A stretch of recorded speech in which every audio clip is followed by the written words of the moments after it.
I think he's a little bit early for St. Patrick's Day, but you never know when Lady Luck will come knocking on your door. Number 4, Gillette at number 2, Laramie, first quarter. Laramie wearing the white. Madison Legursky will get the scoring started with the drive, the kiss, the bucket, and the foul. Lady Plainsmen strike first, up 2-0. Gillette would answer. Someone forgot about Darcia Lyman. She was just standing there behind the double team. She'll put up a nice lay-in, and this game is knotted up at 2 points apiece.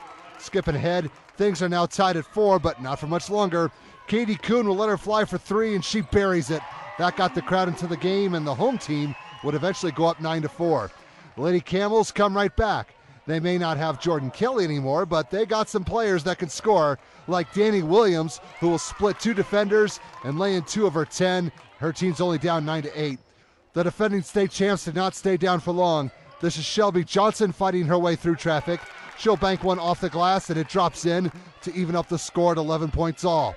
Then the Lady Plainsmen will make their move at this point. Legursky wide open on the far side, and she'll ring up 3 more.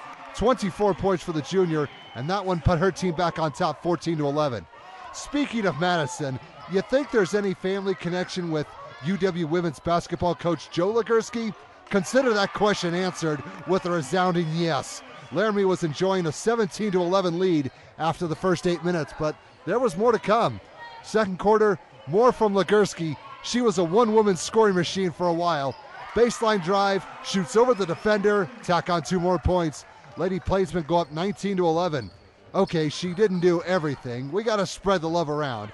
This time, Allie Beckler's wide open in the corner, and Gillette needed to rethink their defensive strategy because the Lady Plainsmen were on a 13-zip run and led 24-11.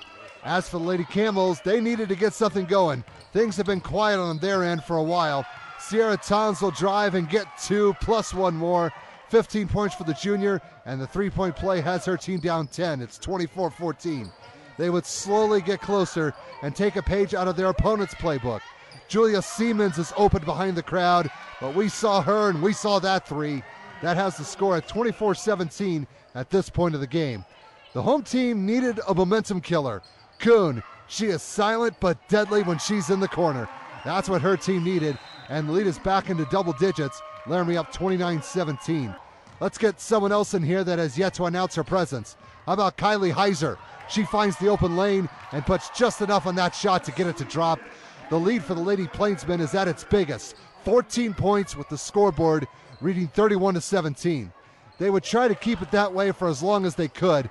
Legursky's on the other side of the court, and it really doesn't matter where she is as long as she's behind the arc.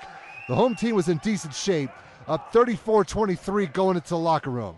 Scanning the crowd, we find Denver Broncos offensive lineman Zane Beadles taking in a game, and so far it looks like this contest would not need a miracle for one of his teammates.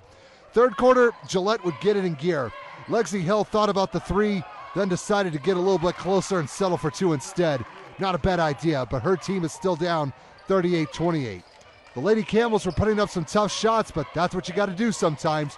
Williams will end up having a seat when this play was said and done, but it worked, and the score is now 38-30. As for the home team, they knew something was up, and they needed to put a stop to it. Legursky's going to get a few friendly bounces on this try. She ended up scoring all 6 of her team's points in the quarter, which is not always a good thing, but they still have the lead 40-33. The visitors were spreading the scoring around a bit more. Williams will strike again for her team, and they were only down 40-35 going into the final 8 minutes, which was not a bad thing. Fourth quarter, they would keep up the pressure.